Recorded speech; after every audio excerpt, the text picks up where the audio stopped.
जिनमें 3 पत्रिकाएं और एक पुस्तक मान है। तो 3 किताबों का जो लोकार्पण किया गया, जिस पर चर्चा हो रही है, यह हम सब काशी वालों के लिए विशेष गौरव का दिन है और यह आगे के दिनों में एक ऐतिहासिक परिघटना के रूप में दर्ज किया जाएगा। आप सोच नहीं सकते कि जब नागरी पिछाड़ी पत्रिका का पहला अंक आया होगा तो उस समय वे सुविधाहीन लोग किस तरह से परस्पर 10-15 की संख्या में बैठे होंगे और उस पत्रिका का लोकार्पण करते हुए कितना अभिभूत हुए होंगे। आज हमारे पास इतने संसाधन हैं, सोशल मीडिया है, बहुत सारी स्थितियां हैं जिससे हम लोग केवल सभागार में बैठे हुए लोगों को ही संबोधित नहीं कर रहे हैं, बल्कि देश दुनिया में जो लोग भी हमारी आवाज को सुनना चाहते हैं वे भी हमसे जुड़े हुए हैं। यह एक बड़ी बात है। मैं बनारस के बारे में इस बात को मानता हूं कि बनारस एक अवलंबित और विलंबित शहर है और उस अर्थ में एक तरह का स्वावलंबी और स्वावलंबित शहर भी है। जब मैं स्वावलंबी और स्वावलंबित की बात करता हूं, इसका सीधा मतलब यह है कि यहाँ पर हर कड़ी दूसरे से जुड़ी हुई है। जो इस जुड़ाव को नहीं समझा वह काशी को नहीं समझ सकता। काशिस्थ होने की नागरिकता की बात तो बहुत बात की है। इसलिए सबसे पहले इन पत्रिकाओं से गुजरते हुए, इन पुस्तकों से गुजरते हुए जो बोध होता है वह यह होता है कि बनारस के भूगोल को ठीक से पहचानती हुई ये वे पुस्तकें हैं जिनको पढ़ करके विविध समय और अंतरालों में उपस्थित अनिवार्यता जो साहित्यिक और वैचारिक तत्व हैं उनको हम लोग आसानी से समझ सकते हैं। यह केवल दस्तावेज नहीं है, यह काशी की धड़कन है और इसी नाते काशी की धड़कन को समझने के लिए सामान्यतः लोकार्पण और विमोचन शब्द नहीं दिया गया है, प्रकाशनोद्घाटन दिया गया है। जब यह बात आई मेरे सामने तो मैंने कहा था व्योमेश से कि रहस्योद्घाटन इसके बाद होगा। लेकिन रहस्योद्घाटन से घबराने की बात नहीं है। असल में हम सब यहाँ पर बैठे हैं भावोद्घाटन के लिए। तो जो हमारे भाव हैं उस रूप में आपके बीच हम साझा करना चाहते हैं, जो इन पत्रिकाओं को और व्योमेश के कला और कौशल के जीवंत नमूने हैं। मैं इस बात को बार बार मानता हूँ और अक्सर नागरिक पिछाड़ी सभा और तमाम जो संस्थाएं होती मैं कहता हूँ कि मनुष्य की तरह संस्थाओं के भी भाग्य हुआ करते हैं। जिस सभागार में आप इस समय इसकी परिचर्चा कर रहे हैं, मानवीय मूल्य अनुशीलन केंद्र, यह हमेशा से ऐसा नहीं था। इस सभागार में जब संजय कुमार और साथ में राजकुमार द्वय आए तो इसका अक्स ही बदल गया। इसका तब चेहरा नहीं तो इसमें इस तरह के आयोजन कभी होते नहीं थे, लेकिन इन दोनों मित्रों ने लगातार जो संयोजक के दायित्व पर हैं इस सभागार को हमेशा जीवंत बनाए रहते हैं। ये बहुत बड़ी बात है। ऐसे ही नागरिक और ये भी है कि अगर यदि प्रबुद्ध व्यक्ति और ऊर्जावान व्यक्ति अगर संस्था के पद पर, मुखिया के पद पर बैठ जाता है तो बैठते ही उसके लक्षण दिखने लगते हैं। उसकी विलक्षणता, उसकी विचक्षणता दोनों बार बार ध्वनित होने लगती है। इसलिए इस मन से मैं व्योमेश शुक्ल को बधाई देता हूँ कि न केवल उन्होंने नागरिक पिछाड़ी सभा को संभाला है बल्कि उसको डिजिटल माध्यम से लोगों के भीतर लोकप्रिय भी किया है। और अब तो आप देख रहे हैं कि उसका जो कंडेंस्ड फॉर्म है, उसका जो संघनित स्वरूप है, इन पत्रिकाओं और पुस्तकों के माध्यम से हमारे पास आ रहा है। इस कारण से भी यह जो हमारे लिए बहुत ही ऐतिहासिक अवसर है। और मैं ये भी देख रहा था, जिसको कल व्योमेश से बात हुई थी, वही स्टॉल लगे तो क्या स्थितियां बनती हैं यहाँ पर, लेकिन आज मैं देख रहा था कि इनके स्टॉल पर बहुत भीड़ लगी हुई थी और लोग पत्रिका किताबें खरीद रहे थे। ऐसे नहीं था कि इसके पहले नागरिक पिछाड़ी सभा लोग नहीं जाते थे, कुछ मिलता ही नहीं था। तो उस रूप में मैं देख रहा हूँ कि ये बहुत बड़ा कार्य इन्होंने किया है। व्योमेश के पास बहुत सारे विकल्प थे इस कार्यक्रम को करने का, केवल यह सभागार ही विकल्प नहीं था। लेकिन इन्होंने क्या सोचा होगा मैं तो नहीं जानता, लेकिन ये इन्होंने मालवीय मूल्य अनुशीलन केंद्र के महामना सभागार को ही क्यों चुना और क्यों नागरी को लेकर यहाँ चले आए? इसके पीछे इनके मन में जरूर वह बात रही होगी कि ये आदरणीय पूज्य महामना मालवीय की देन थी कि नागरी ने 1900 में अपनी स्वीकार्यता अर्जित की। उसके पहले नागरी युद्ध की स्वीकार्यता नहीं थी। इसलिए भी यह आयोजन यहीं पर होना था और अन्यत्र कहीं हो नहीं। इसी वजह से यह सुशोभित भी हुआ कि महामना सभागार में हम सब यहाँ पर बैठे हुए हैं, बातचीत कर रहे हैं। बनारस में सभा को लेकर के व्योमेश ने जो काशिस्थ, नागरी और नागरी प्रचारणी पत्रिका का संपादन किया या करवाया, वह भी एक अभूतपूर्व कला कौशल का नमूना है। लेकिन इन दोनों में, इन तीनों अगर आप देखिए तो ये जो सभा की पत्रिका है, प्रचारणी सभा और काशिस्थ, दोनों में जहां पूर्वजों की अनुभूजें हैं, वहीं पर नागरी पत्रिका में समकालीन सृजनशीलता का उच्छलित आवेग है। जब समकालीन सृजनशीलता की बात करता हूं तो आप देखेंगे कि नागरी पत्रिका में सारे संदर्भ, सारे लिखने वाले इस समय के हैं। काशी जिनके होने से काशी की उपस्थिति होती है। तो खास बात यह है कि आप देखिए कि यह जो पूरा उपक्रम व्योमेश का है, यह केवल एक परंपरा की पुनर्नवता ही नहीं है, बल्कि समकालीन सृजनात्मकता का उच्छलित आवेग भी है। इस कारण से भी यह बहुत ही महत्वपूर्ण है। और यह भी कि यहाँ पर पुरखों की अनुगूंज ही सुनाई नहीं देती, समकालीनता का जीवंत स्वर भी सुनाई देता है। अब आप देखें कि यहाँ केवल वह पुराना स्पंद ही नहीं है, बल्कि आज की रचनाशीलता का जो परिस्पंद है वह भी यहाँ पर दिखाई देता है। तो हम ये कह सकते हैं कि इस पूरे आयोजन के साथ ये चाहते तो बिना पत्रिका के भी कोई आयोजन कर सकते थे, बिना किताब कोई आयोजन कर सकते थे। इन्होंने ऐसा नहीं किया। यह भी कर सकते थे कि मैं नागरी प्रचारणी सभा का प्रधानमंत्री हूँ, आप सब हमें प्रधानमंत्री के रूप में मानते ही हैं, और मैं तो कहता हूँ कि अपने प्रधानमंत्री के रूप में वो संबोधित ही करता हूँ, और कहते ठीक है हमारा काम चल रहा है, क्या पड़ता है, जैसे बाकी संस्थाएं चल रही हैं ये भी चले। लेकिन नहीं, इन्होंने उद्यम किया और उद्यम करके इस मुकाम पर सभा को पहुंचाया। तो केवल हाथ सुखा करके इन्होंने नहीं कहा कि मेरा हाथ सूख लो, मेरे पुरखे कितने महत्वपूर्ण थे, कितने महान थे। हाथ सुखा करके अपने पुरखों की दिव्यता का इन्होंने परिचय नहीं कराया, बल्कि अपने संकल्प से एक नया परिसर भी रचा है। तो ये जो अपने संकल्प से नया परिसर रचने की जो आहट है, जिसका संकेत है, वह बहुत ही महत्वपूर्ण है। इस पर मुझे बहुत वो नहीं बोलना है कि बहुत विस्तार से सब किताबें बोलूं, लेकिन ये जो नागरी है, नागरी जो पुस्तक है और जो पत्रिका पत्रिका हमारे सामने आई है, वह कुछ बहुत अलग है। और ये अलगाव का कारण मैं समझता हूँ कि व्योमेश जैसे संपादक का जो अघोरीपन है, अघोरी स्वभाव है, मैं व्योमेश के एक अघोरी स्वभाव रूप में देखता हूँ। अघोरी स्वभाव का मतलब एक तो यह होता है निर्भयता के साथ काम करना, अवघड़ के रूप में काम करना, यानी पूरी निर्भयता के साथ काम करना। दूसरी बात यह है कि परिवेश को खोजने के साथ खुद को भी खोजना।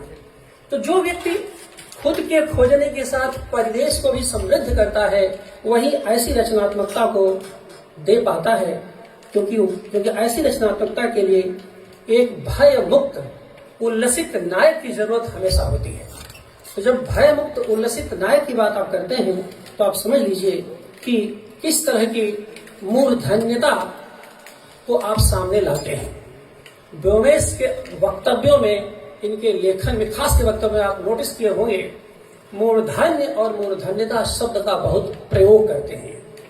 यह मूर्धन्यता यूं ही नहीं आई है कि केवल कह रहे हैं, मूर्धन्यता को इन्होंने पहचाना है, उसको रेखांकित किया है और उसके प्रति इनके आकर्षण ने ही इस शब्द को जाने अनजाने इनके भीतर रचा बसा है। इस कारण से भी मैं समझता हूं कि यह जो आयोजन है यह बहुत ही महत्वपूर्ण है। और इस कारण से भी कि आज जब मीडिया के जमाने में, सोशल मीडिया के जमाने में स्मृतियां विलुप्त होती जा रही हैं, स्मृतियों का लोप होता जा रहा है, हम अपने को ही जानने और पहचानने में इतना उद्यम कर रहे हैं कि अपने विरासत को, अपने पूर्वजों को पहचानने की हमारे अंदर क्षमता ही नहीं बची है। ऐसे में उस स्मृति को पुनर्जीवित करने का जो बड़ा अभियान इन्होंने इन पत्रिकाओं और पुस्तकों के माध्यम से चलाया है वह बहुत ही महत्वपूर्ण है। और इसलिए भी ये महत्वपूर्ण है कि यह शब्दों के आलोक की वापसी का प्रयास है, शब्दों के आलोक की पुनर्वापसी का प्रयास है। और मैं समझता हूं कि यह एक पुराने नगर को उसके सांस्कृतिक वैभव से जोड़ने का भी प्रयास है। यह काशी बहुत पुराना नगर है, लेकिन केवल पुराना कह के काम नहीं चलेगा, उसका सांस्कृतिक वैभव क्या है, उससे समकालीन स्वर कैसे जुड़े, कैसे पहचाने, यह भी समझने की बातें हैं। तो अब बहुत सारी बातें इसके पहले हो चुकी हैं पत्रिका पर, शायद राजकुमार जी जो संपादक है वो अपनी बात करेंगे। मैं नागरिक के संदर्भ में केवल इतना ही कहना चाहता हूं और काशिस्थ के बारे में कि यह पत्रिका बनारसी अखाड़े की पत्रिका है। और बनारसी अखाड़े की पत्रिका जब मैं कहता हूं तो याद रखिए, बनारसी घराना नहीं कह रहा हूं, अखाड़ा कह रहा हूं। यह वह अखाड़ा है जिससे बनारस पहचाना जाता है। इसी अखाड़े में तैयार होकर के काशी के तमाम पहलवानों ने, तमाम वीरों ने देश और राष्ट्र के स्वाभिमान को सुरक्षित किया है। इस कारण से भी आप देखेंगे कि एक तरह का वो जो बनारसी अखाड़ापन जो दिखता है, अखाड़ेपन में सबसे बड़ी बात ये होती है, खुद को मजबूत करता है और दूसरों को मजबूत होने के लिए उत्साहित करता है। आप में से जो लोग भी यहाँ के पहलवानों का इतिहास जानते होंगे, पहलवानों के इतिहास पर प्रिय विंध्याचल यादव ने, जो हमारे हिंदी विभाग में ही सहायक आचार्य हैं, उन्होंने बहुत शानदार लेख लिखा है बनारस और विंध्याचल को लेकर के। उसमें जो अखाड़े की महत्ता है बनारस की, कि अखाड़े केवल मिट्टी के अखाड़े नहीं होते, मिट्टी के लोथ नहीं हुआ करते, उनमें एक विवेक संपन्न नागरिक तैयार किए जाते थे जो बनारस की रक्षा के लिए अपना सर्वस्व देने को तैयार थे। वहीं से ननकुश सिंह निकले, वहीं से भंगर भिक्षुक निकले और वहीं से तमाम तरह के जो पहलवान हैं वो भी निकले। तो अगर आप इस तरह के देखेंगे, इस तरह की बातें करेंगे, यूसुफ गुंडा, अब यूसुफ गुंडा का जिक्र इन्होंने, यानी बनारस में, इस पत्रिका से पढ़ते आपको पता चला कि बनारस में गुंडों की कितनी बड़ी परंपरा रही है। इस पत्रिका में ब्राजेश्वर आचार्य का लेख है, विश्वम्भरनाथ मिश्र महंत संकट मोचन का लेख है, और डॉक्टर विजयनाथ मिश्र का लेख है, विंध्याचल यादव का लेख है, अरविंद मिश्र के लेख हैं, खुद व्योमेश शुक्ल के का लेख है। इन सारे लेखों से गुजरते हुए अगर आप देखेंगे तो आप ये देखेंगे कि ये पत्रिका में जो बहुवचनात्मकता है, कला है, संगीत है, साहित्य है, शब्दों की सत्ता है, यानी परस्पर अवलंबित जो शहर की संरचना है, उस संरचना से निकली हुई यह पत्रिका। यह नवी प्रकाशन करते तो कोई फर्क नहीं था। क्यों? क्योंकि यह इस रूप में तो इसको आना ही नहीं था जिस रूप में आपके सामने आई है। ये बाई इंसिडेंट आई है, एक संयोगवश एक विरल दुर्घटना घटी जिसमें यह उपक्रम हो पाया। नहीं तो इस पर शायद आप लोग और उस विरल दुर्घटना को बचाने के सबसे ज्यादा परेशान मैं ही हुआ करता था, क्योंकि मैंने भी एक लेख लिख दिया था। लेकिन व्योमेश ने कहा कि नहीं, काशी के महत्व में चिंता न करिए, कुछ संयोग वसात कुछ अच्छी ही बातें होंगी। और आज सचमुच में जब नागरी आपके सामने आई है तो उस ऐतिहासिक गरिमा के साथ आई है, जिसे आप आज हमसे देख सकते हैं। इसमें आप देखेंगे कि यहाँ के उत्सव हैं, पर्व हैं, मेले ठेले हैं, देव दीपावली के बारे में आपको दिखाई देगा। और जैसा मैंने कहा कि ये जो यहाँ के अब यहाँ देखिए, जैसे कि उतना लंबा तो किताब आप पढ़ेंगे तभी आपको पता चलेगा, उस डिटेल में नहीं जाऊंगा। लेकिन पंडित बीसी जोग, गोपाल मिश्र की जुगलबंदी भी संगीत के घराने जो हो रही थी, मतलब बनारसी ठसक के साथ, कि बीसी जोग ने चुनौती दे दिया सारंगी वादक गोपाल मिश्र को, और वो 5 रुपया महंती से लेके भागे भागे गए कबीर चौरा और लौट के आए संकट मोचन के सभागार में। जबरदस्त जुगलबंदी हुई, वो ऐतिहासिक थी। यह विश्वंभरनाथ मिश्र महंत संकट मोचन के लेख में इस तरह की बातें आपको मिलेंगी। अब यूसुफ खान जो गुंडा था, कैसे राजेश्वर आचार्य के सामने झुक गया था, जबकि उसके बारे में यह था कि बनारस में उसका जूता चलता था। अब नई पीढ़ी लोग ये समझ सकते हैं कि एक ऐसा भी पहलवान यहाँ था, गुंडा था, जिसका जूता चलता था, यानी जूता दिखा करके लोग पैसा ऐंठ लिया करते थे। तो ये सब जो संदर्भ है, वो संदर्भों की जो बहुलता है, वो यहाँ पर आपको बहुत मिलेगा। यहाँ पर आपको यहाँ के रामलीला के बारे में भी बहुत विस्तार से मिलेगा। लीला के कैसे तुलसीदास के समय से लीला शुरू हुई, कैसे मेधा भगत ने उसमें सहयोग किया, कैसे फिर रामलीला आई, वो सब ऐतिहासिक प्रसंग हैं। मजेदार है कि विंध्याचल यादव के लेख में एक ये भी प्रसंग है कि भाई जैसे हम लोग वीरों पर बहुत अच्छा लिखा है, जैसे पहरू वीर, लौटू वीर, लहुरा वीर, इस तरह के वीरों, ये वीर हमारे काशी के आख्यान के जीवंत दस्तावेज हैं। ये यूं ही वीर नहीं थी, यह हमारे बनारस की रक्षा के लिए जब विदेशियों ने, बाहरी लोगों ने बनारस को हड़पने की कोशिश की, तब उसी में एक संदर्भ आया है।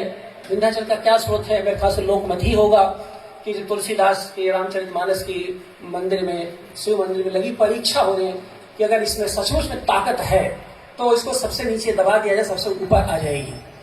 इतिहास को आप जानते हैं, इस संदर्भ को आप लोग जानते हैं, इस आख्यान को। उसमें मजेदार बात विंध्याचल ने ये जोड़ी है कि काशी के गुंडे और पहलवानों को सीर के अहीरों ने हड़का करके उस तुलसी दास के रामचरितमानस को ऊपर दर्ज करवा दिया। अब इसमें इसकी प्रामाणिकता कोई मतलब नहीं है। असल बात यह है कि यह देखने में भी सामयिक लगती है और समकालीन भाव बोध को रेखांकित करती है, पहचानने की वह कोशिश करती है। यहाँ पर रामहल्ला आपको दिखेगा, रामहल्ला इस किताब को पढ़ते हैं, रामहल्ला के बारे में आपको दिखाई देगा, आपको गौरैया शाही के बारे में। अब रामहल्ला के बारे में व्योमेश ने अपने लेख में दर्ज किया है, जो मैं जानता, जो मैंने दर्ज किया, जो मैंने कहीं पर लिखा है। और रामहल्ला का मामला दूसरा था कि जब औरंगजेब यहाँ करके यानी भदैनी के एक मंदिर को तोड़ने आया, तो भदैनी के सारे इकट्ठा हो गए, लेकिन डर गए और लगा कि वह हनुमान जी का मंदिर अब टूटने ही जाए। तो भदैनी में और 80 घाट पर तो बहुत सारे मंदिर थे। तो तीर्थान के क्रम में उस रामहल्ला को मैंने देखा, जो मुझे बताया गया वहां पर। वो ये हुआ कि फिर काशी के बंदरों ने साथ दिया काशी के नागरिकों का, और बंदर इकट्ठा होकर के इतना हो हल्ला, इतना शोर मचाए कि सब के सब वो सब भाग गए। जितने जो मुगल काल के लोग थे वो सारे वहां से भागे, मुगल सेनानी थे। व्योमेश ने उसको थोड़ा और विस्तार से आगे ही कथा के बारे में कहा है। तो इस तरह की जो रोचक प्रसंग बनारस से जोड़ने के बारे में है। और आप देखेंगे कि ये ऐसे ही गौरैया शाही के बारे में। अब गौरैया शाही क्या है? गौरैया शाही के बारे में यही जानता था कि बंदर की तरह गौरैया भी जैसे होती है ना, जो चिड़िया होती है, कई बार कचकचिया होती है, तो कचकचिया बड़ी समूह में रहती है, और कोई भी कीड़ा मकोड़ा दिख गया, मान लीजिए कोई भी दुर्घटना होने वाली है, तो वो गोल बंद हो करके चीखती चिल्लाती है और आवाज करती है, आप सजग हो जाएं। तो मैं गौरैया साहिब उसी गौरैया के कुछ झुंड के आक्रामकता रूप में देख रहा था। व्योमेश ने बड़ा अच्छा उसका दस्तावेजीकरण किया है। गौरैया असल में चीलम थी। जब लड़ने की बात है अंग्रेजों से 1857 में जब कुछ नहीं मिला, तो चीलम की गौरैया, चीलम का जिसे उसको फेंक के सोने मारना शुरू किया, और अंततः हुआ मंदिर भदैनी का। यानी ऐसा लगता है कि बनारस में सर्वाधिक जो घटनाएं घटित हुई इतिहास में, वो 80 और भदैनी में हुई। यह भी मजेदार है कि 80 और भदैनी भी, मतलब आप देखिए दशाश्वमेध नायकत्व को प्राप्त नहीं कर पाया।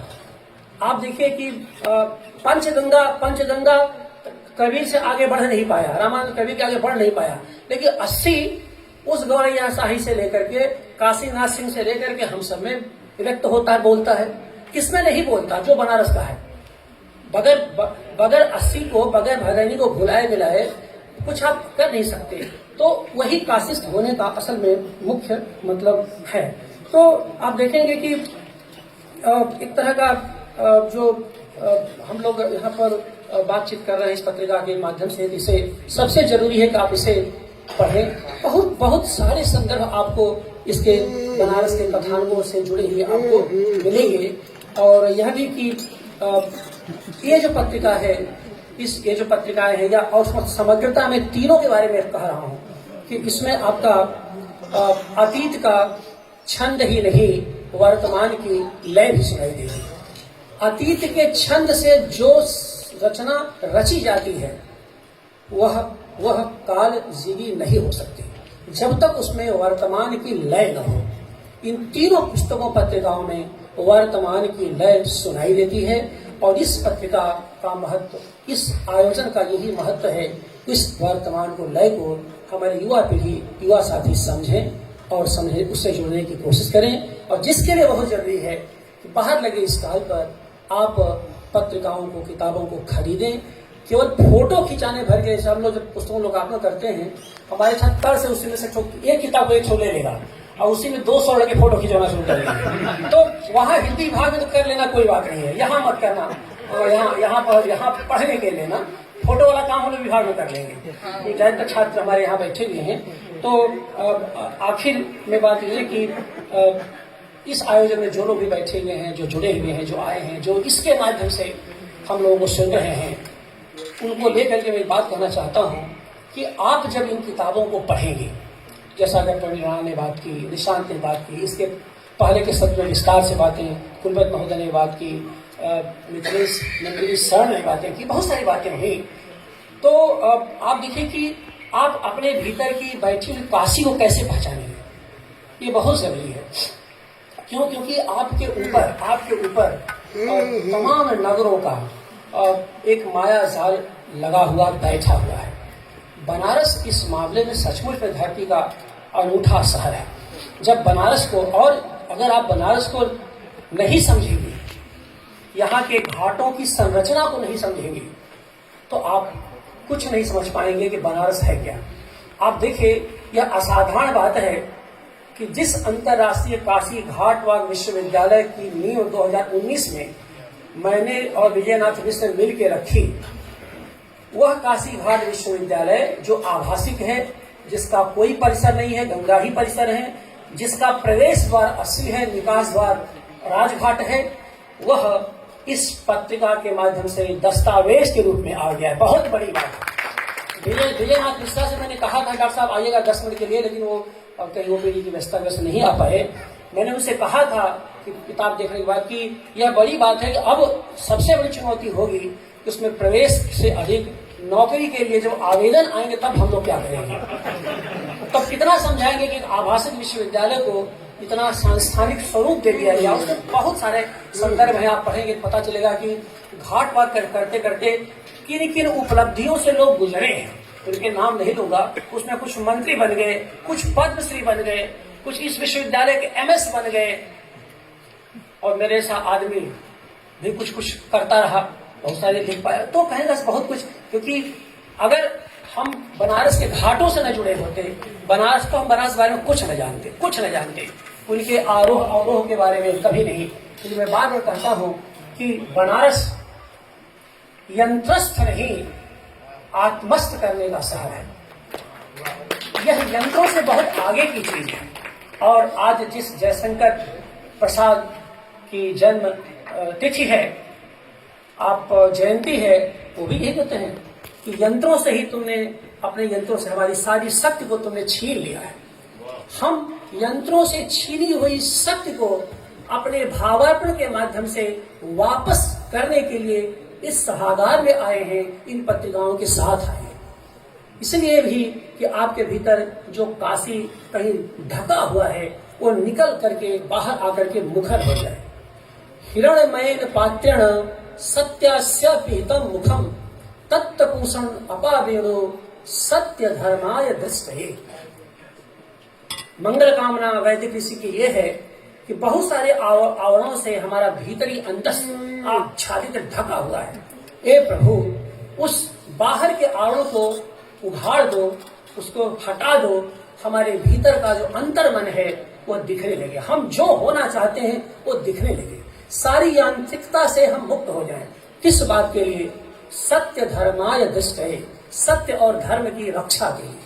तो यह पत्रिका साहित्य की वास्तविकता और शब्दों के आलोक को सुरक्षित रखने के लिए निकाली गई है और उसी सुरक्षा के दायरे में यह आयोजन भी हो रहा है। यही इसकी महत्ता है। मुझे लगता है कि यहाँ से सभागार से जाने के बाद हम में से जितने लोगों के भीतर काशी छुप करके बैठी हुई है, अब वह मुखर होकर के हमारे बाहर निकल जाएगी।